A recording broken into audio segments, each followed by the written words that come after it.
Let's tell the truth for a moment.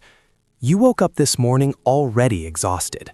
Not from what you did yesterday, not from a long week, not from anything physically demanding. You woke up tired in a way that sleep doesn't fix. And you've probably noticed that. You've probably told yourself you need more rest, more vacation, a slower pace, a quieter life.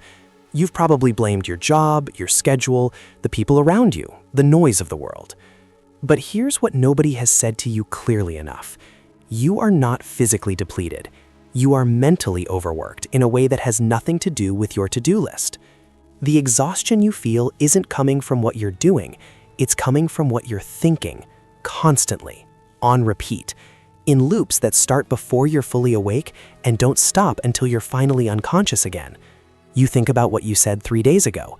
You think about what someone meant when they said that thing in a certain tone. You think about all the ways tomorrow could go wrong. You think about who you should be by now and why you aren't there yet. You think about the conversation you need to have but keep putting off. You think about what it means that you keep putting it off. And then you tell yourself you're tired. But you're not tired. You are living inside your own head so completely, so constantly, so compulsively that your body has started registering it as physical fatigue. Your mind has been running a marathon every day, not through action, through thought. And the heaviest part of that is this. Most of what you're thinking about hasn't happened yet, or it's already over, or it's something you can't control, or it's a version of a scenario your mind invented entirely on its own, rehearsed 6 different ways, catastrophized, analyzed, and then stored somewhere between your chest and your throat as a kind of ambient dread. That is why you're tired. Not because life is too much, but because your mind will not stop processing it, the hidden belief. Here's what's actually underneath all of that thinking.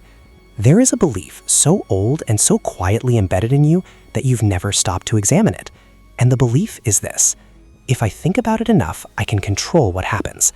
If I go over it one more time, I'll find the thing I missed. If I rehearse it carefully enough, I won't be caught off guard. If I worry about it in advance, the pain of it happening will be smaller. That's the equation running in the background, and it's been running for a long time. To think more means to be more prepared. To be more prepared means to be more safe. To be less safe means something bad will happen and I won't be able to handle it. So you think, and you think, and you think some more. Not because you enjoy it, not because you're choosing to, but because somewhere deep down, your mind has decided that thinking is the most reliable form of protection you have. And so every time you try to stop, every time you try to rest, every time you try to just let something be, there is a small, urgent voice that says, but what if you haven't thought about it enough yet? What if there's still something you haven't considered? What if you relax and then something goes wrong that you could have anticipated? And you believe that voice. You've believed it for years, because for a long time, it felt like it was right. You thought something through, prepared for it carefully, and things went okay. So the mind made a note. Thinking worked. Do more of it. But here's the quiet truth underneath that belief. Thinking about something and being ready for it are not the same thing. Worrying about something and preventing it are not the same thing. Going over a conversation in your head 17 times and having the actual conversation go well are not the same thing. The thinking gives you the feeling of control, but the feeling is not the same as the thing itself. You have confused mental rehearsal with actual safety. And that confusion is the source of an enormous amount of your exhaustion. Where this pattern began. You weren't born like this. A child doesn't come into the world rehearsing conversations or catastrophizing outcomes. A child is present in a way that most adults have completely forgotten. You used to be that child. So when did this start? Maybe it was an environment where things were unpredictable. Maybe it was a home where the mood of a parent could shift without warning, and you learned very early to read the room before you entered it. You learned to scan for signs. You learned to anticipate, because anticipation felt like the only power you had in a situation you couldn't actually control. If you could sense it coming, you could prepare. You could adjust your behavior. You could try to make things go okay. Maybe it was a caregiver who was anxious themselves, and anxiety especially a parent's anxiety, is quietly contagious. If the person responsible for keeping you safe was always worried about something, it taught you a simple lesson. The world is a place that requires constant monitoring. Safety is not a default state. It has to be maintained through vigilance. Maybe it wasn't one dramatic thing. Maybe it was just a slow accumulation of moments where things went wrong when you weren't paying attention. And so your mind decided, the answer is to pay attention more, to never fully switch off, to always keep one part of your brain on watch. Maybe it was being praised for being thoughtful, responsible, careful. Maybe the adults around you valued that kind of child, the one who thought before they spoke, the one who considered consequences, the one who was always prepared. And you learned that the careful version of you was the loved version, the safe version, the one who got approved of. Or maybe it was something quieter and harder to name. Maybe it was just the feeling of not quite knowing where you stood with the people who mattered most to you. And when you don't know where you stand, your mind goes looking, standing, analyzing every interaction for data, trying to figure out if you're okay, if they're okay, if things are okay.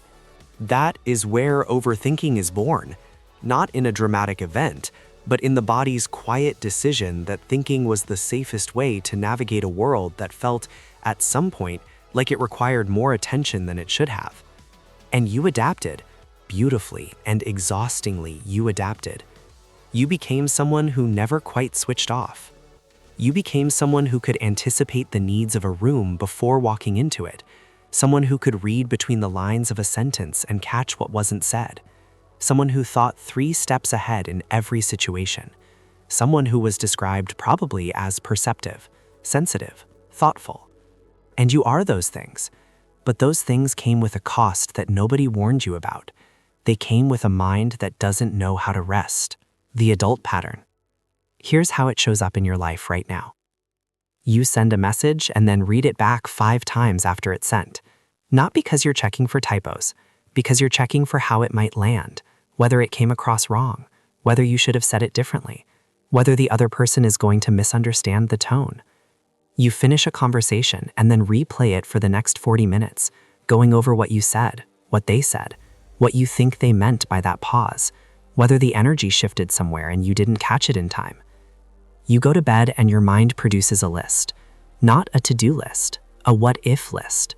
What if that thing you've been avoiding actually becomes a problem? What if that person is slowly drifting away from you? What if you're making a mistake you can't yet see? What if you're already behind in some way that hasn't become obvious yet? You spend Sunday anxious about Monday. And when Monday comes, you spend the first hour of it bracing for something that might go wrong. And when nothing goes catastrophically wrong, you don't fully relax. You just move the anxiety to the next thing. Because the anxiety was never about Monday specifically. Monday was just the placeholder. You say you want to relax, but when you actually try, it feels uncomfortable. The stillness feels unsafe. And so you pick up your phone, or you start planning something, or you find something to worry about that feels slightly more manageable than the formless dread underneath. You say you want connection, but when someone asks how you're really doing, you give them the short version, not because you don't trust them, but because unpacking how you're actually doing requires going somewhere inside yourself that you haven't been in a while, and you're not sure what you'll find there, and you're already tired enough. You're highly functional. You hold things together. You make things work. You show up. But inside, it feels like there is never a moment of actual rest. And the painful part of that is this. You've started to believe that this is just how you are, that you're just an anxious person, an overthinker, that this is your personality, that some people are built for peace and you just aren't. But that's not a personality. That is a survival strategy that has outlived the danger it was created for. The illusion. Here's the illusion you're living inside. You believe that if you just think about it enough, you will eventually arrive somewhere, at a conclusion, at a resolution, at the feeling of okayness that you're always a little bit reaching for.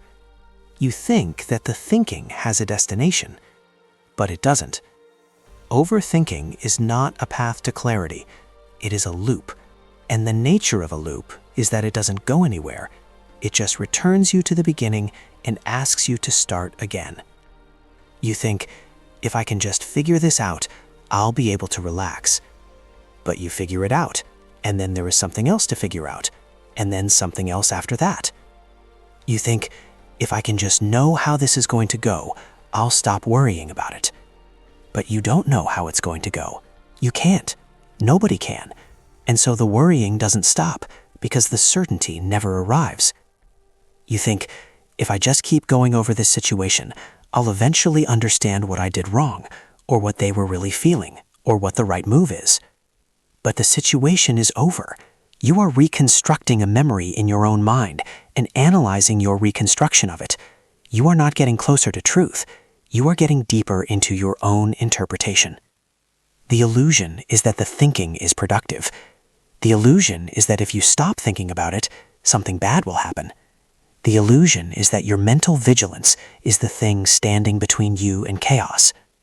But the chaos your mind is trying to prevent, most of it has never happened. Most of it will never happen. And the small amount of it that does happen, you will handle, the same way you've handled everything else that has actually happened, which is, remarkably, without the benefit of having thought about it in quite the right way beforehand. You have survived every hard thing in your life, not because you worried about it the right amount first, but because you're capable of handling things in the moment. Actually capable. More capable than your mind gives you credit for. The thinking isn't protecting you. It's just keeping you busy enough that you don't have to feel the uncertainty underneath, the core wound. Here is the real thing. Underneath the overthinking, underneath the loops and the rehearsals and the endless mental preparation, there is a feeling. Not a thought, a feeling. And the feeling is something like, I am not sure I can trust that things will be okay. And underneath that, even quieter, even older, I am not sure I can trust that I will be okay. Not your plans, not your career, not your relationships, you. The fear is not really about the conversation you replayed. The fear is not really about the email you second-guessed. The fear is not about whether you made the right decision or said the right thing. The fear is about what it means if you didn't. If I said the wrong thing, they will leave. If I make the wrong choice, things will fall apart. If I miss something, I won't be able to recover from it.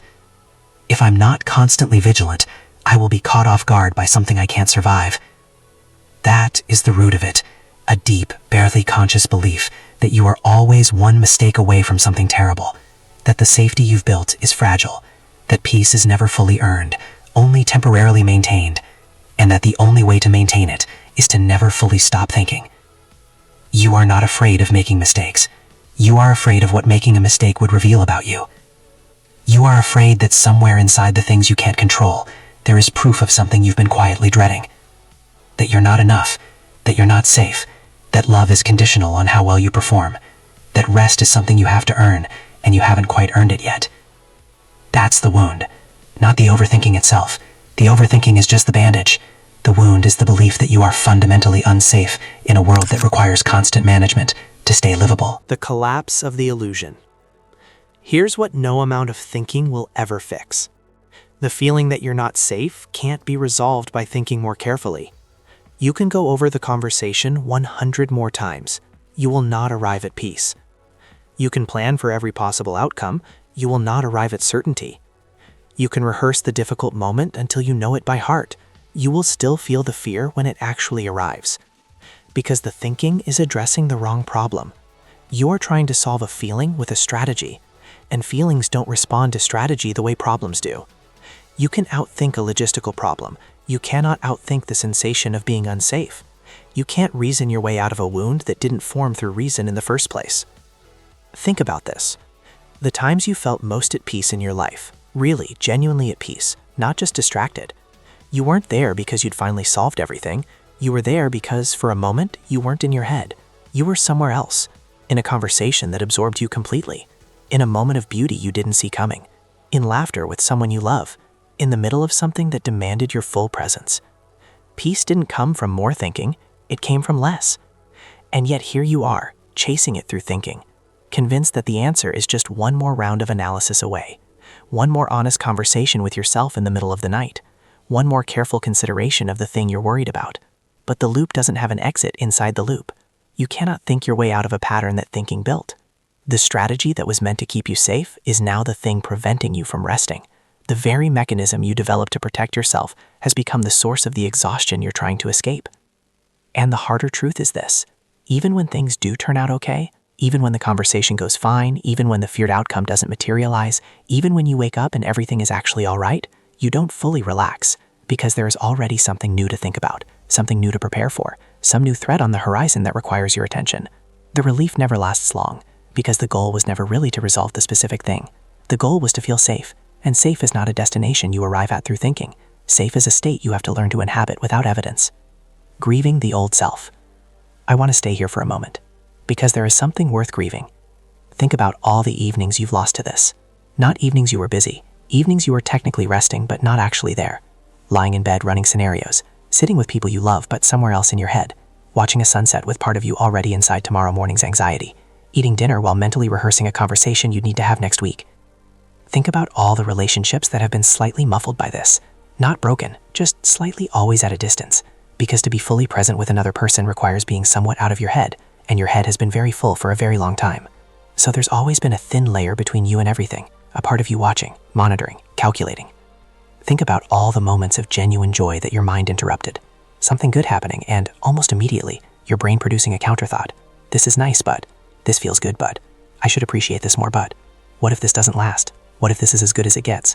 What if I ruin this somehow? The mind that was trying to protect you from bad things has also, quietly, been editing your experience of good things. Because vigilance doesn't take days off. A mind on watch watches everything, including the beautiful things, including the quiet things, including the things that were just asking to be felt. There was real loss in that. Years of exhaustion that could have been rest, years of monitoring that could have been presence, years of preparing for things that didn't happen, instead of being inside the things that did. That is worth acknowledging, not with guilt. You did the best thing you knew to do with the information you had. You developed the strategy that made sense given what you came from. You weren't broken, you were adaptive, impressively, exhaustingly adaptive. But something was lost in the process, and it deserves to be named before it can be let go of. The version of you that couldn't rest, they were doing their best. They were trying to keep you safe. They just didn't know how to stop. Unlearning the pattern. Unlearning this doesn't look like trying harder to think less. If you've ever tried to stop overthinking by telling yourself to stop overthinking, you know exactly how well that works. The command doesn't reach the part of you that's doing it, because that part isn't listening to commands. That part is responding to fear, and fear doesn't obey instruction. So this isn't about discipline or willpower or a 5-step method for clearing your mind. It starts with something smaller and stranger than any of that. It starts with noticing that you're doing it. Not stopping it, just noticing it. With something like curiosity rather than frustration. Oh, there I go again. That's the loop. I can feel it starting. And instead of trying to shut it down or follow it further, just naming it for what it is. My mind is doing the thing it does when it's scared. It's looking for control in a situation that doesn't offer it. That noticing, over time, creates a tiny gap between you and the thinking. And that gap is where something new can grow. Because the thinking is not you. It's something your mind does. It's a habit, an old one, a deeply grooved one, but a habit, and habits can be witnessed without being obeyed. Slowly, you stop going into every room scanning for what could go wrong. Not because nothing could, but because you begin to trust, just a little, then a little more, that you can handle things as they come, that you don't need to pre-suffer every possibility to be ready for it, that you are actually capable of improvising, of adjusting, of getting through things without having rehearsed them perfectly. You stop rerunning the conversation, not because it doesn't matter, but because you begin to understand that what you're looking for in the replay, certainty, reassurance, the feeling of having done it right, is not available there. The conversation is over. The only version of it that still exists is the one in your memory. And your memory is shaped by your anxiety. You are not reviewing what happened. You are reviewing your anxious interpretation of what happened. Those are not the same thing.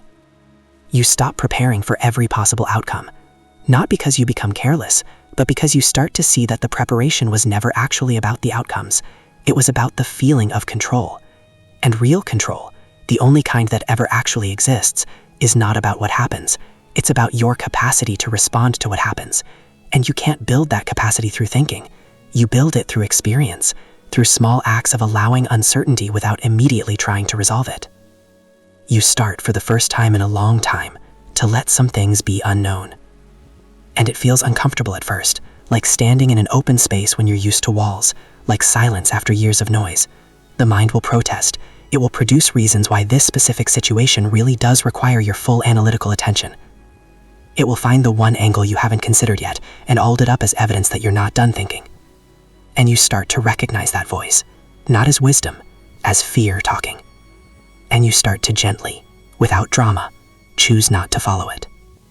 That's not easy, but it's also not the enormous, heroic effort it sounds like, because every time you manage it, every time you catch the loop and don't step into it, you are teaching your nervous system something it hasn't been able to learn through thinking. That things are okay right now. That right now, in this moment, you don't need to solve anything. That rest is not a reward for finishing the thinking. Rest is something you're allowed to have anyway, the identity shift. For a very long time, you have identified as someone who thinks a lot, and in some ways you've worn it with a mixture of pride and exhaustion. You're perceptive, you're thorough, you don't miss things, you're always 3 steps ahead, and that is real. Those qualities are real. But underneath them, there's been a quieter identity running. The identity of someone who is never quite okay without doing something about it. Someone who is not allowed to feel settled until things are resolved. Someone who doesn't trust their own ability to handle things without extensive mental preparation first. And that identity, that version of you that requires the thinking to feel safe, is not a fixed trait. It's a response to an old situation. The shift is subtle, and when it arrives, often feels like a kind of coming home to something you forgot you had. You move from being someone who manages life from inside your head to someone who simply lives it. You move from being someone who trusts the thinking to keep you safe to someone who trusts themselves. That distinction sounds small. It is not small. When you trust your thinking, you are placing the responsibility for your well-being on a mental process. You are saying, as long as I keep doing this, I'll be okay, which means you can never fully stop, which means you are always, in some low-level way, working. When you trust yourself, you are placing that responsibility somewhere different, in your capacity to respond to things in real time, in your resilience, which is enormous, and which your anxious mind has systematically underestimated for years, in the understanding that you have gotten through every difficult thing in your life, not through perfect preparation, but through who you actually are when things are actually happening. The old version of you needed to know everything in advance to feel like you could survive it. The new version knows that you'll know what you need to know when you need to know it. And that shift, that quiet, unannounced arrival of a little more trust in yourself, changes everything. Not dramatically, not all at once, but you start to notice that the evenings are a little longer, a little quieter, a little more actually yours. You start to notice that conversations feel a little more like conversations and a little less like performances. You start to notice that the things you are most afraid of, being caught off guard, not being prepared, not knowing the right thing to say, don't destroy you when they happen. You improvise, you fumble through. You're sometimes awkward or wrong, and you're still standing. You were always going to be still standing. You just didn't believe it yet. The quiet healing phase. Real healing from this doesn't announce itself. It doesn't look like suddenly becoming someone who never overthinks. It doesn't look like achieving an enviable inner peace. It doesn't look like meditation retreats or dramatic transformations. It looks like catching yourself mid-loop and just getting off. It looks like sending the message without reading it back 6 times. It looks like noticing the Sunday dread and recognizing it as a habit your body is running, not a premonition about Monday. It looks like being in a room with someone you love and actually being there, not performing presence while internally reviewing the conversation from last Tuesday. It looks like a thought arriving, something you'd normally grab and run with, and just watching it come and go without following it. It looks like ordinary moments feeling okay, not exciting, not resolved, not finished, just okay. And that ordinariness, for someone who has been living inside constant internal noise, is not nothing. That ordinariness is extraordinary. Because for so long, calm didn't feel like peace. It felt like a warning sign, like the stillness before something goes wrong, like you'd somehow missed the threat you were supposed to be looking for. But slowly, calm begins to feel like it's allowed to just be calm. A quiet evening is a quiet evening. A good conversation is a good conversation. An uncertain moment is just an uncertain moment, not a data point to analyze for hidden meaning.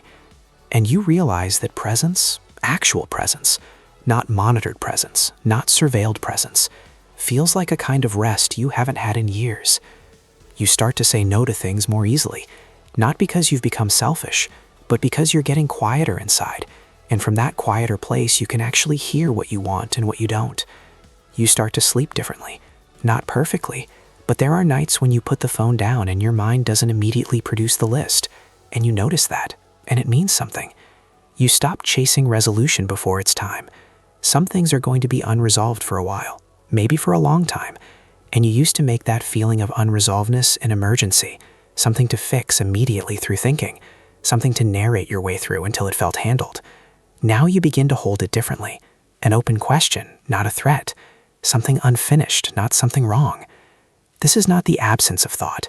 You are still a perceptive, thoughtful person. That didn't go anywhere. But there is a difference between a mind that thinks because it wants to understand and a mind that thinks because it's afraid to stop. One is curiosity. The other is survival. You are slowly moving from one to the other. And in between, on the quieter days, on the evenings that don't require anything of you, you are learning something that should have been yours all along. That you are allowed to exist without managing your own existence. That just being here, in the moment that is actually happening, is enough. That your worth as a person has never had anything to do with how thoroughly you've prepared for every possible outcome. That you were never a problem to be solved. You were a person. You still are. And people are allowed to rest. The quiet healing continues. There will be hard days. Days when something genuinely difficult happens and the old pattern rushes back in. Days when the loop is louder than the quiet you've been building.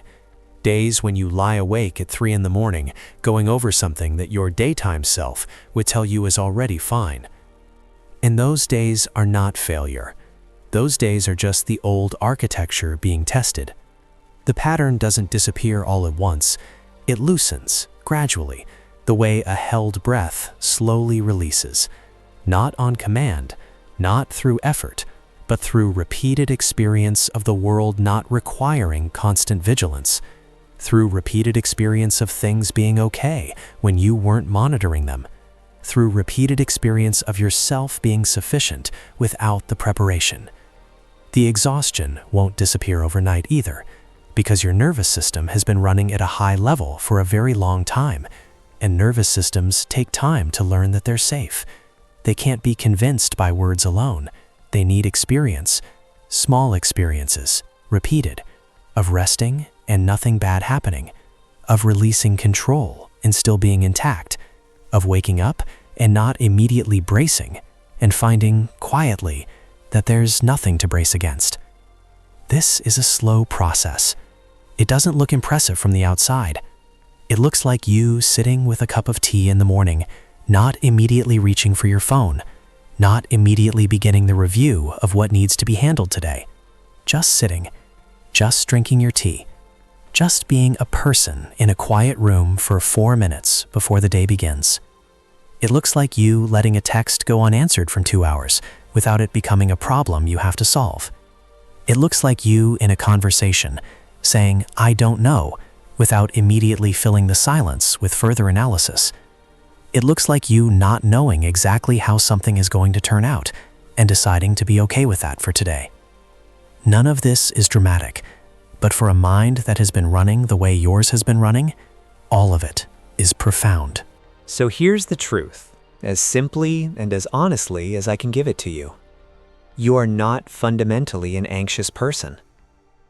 You are a person who learned a long time ago, in a context that made complete sense, that thinking was the safest thing you could do with uncertainty. And you got very good at it. And it cost you an enormous amount of rest. And it didn't actually keep you safer than you would have been. It just kept you busier. The exhaustion you feel is real. But its source is not the world being too much. It is a mind that was never given permission to stop, that never learned that stopping was an option, that has been for years trying to manage something through thinking that thinking was never designed to manage. You cannot think your way to safety. You cannot think your way to peace. You cannot prepare your way into certainty or worry your way into control. But you can, slowly, imperfectly, over time, learn to trust that you will be okay. Not because you figured everything out. Not because you've prepared for every outcome. Not because you've replayed every conversation and caught every possible mistake, but because you have been okay before, in things harder than this. Because your capacity to handle things in real time is vastly greater than your anxious mind has ever allowed you to see. Because the things that are actually good in your life happened not because you thought about them perfectly, but because you showed up for them. Because presence, actual, quiet, unguarded presence, is more powerful than any amount of preparation. You are not broken. You are not just an anxious person. You're someone who learned to think as a way of surviving. And now you're learning something harder and more freeing. You're learning to be here, just here, in the moment that's actually happening, without running it in advance, without reviewing it after, just here. And that is enough. You always were enough. You just couldn't hear it through all the noise.